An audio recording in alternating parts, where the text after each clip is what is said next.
Неголем дел од пробиотиците се млечно-киселински бактерии.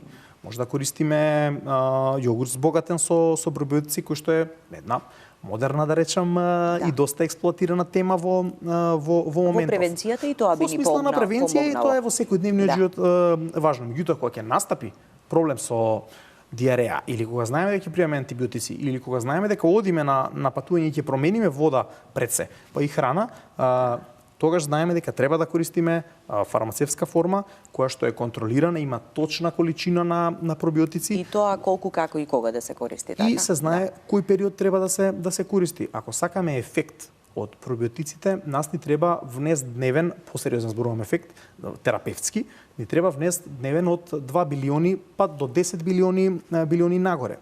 Важно е тие пробиотици да бидат во комбинација.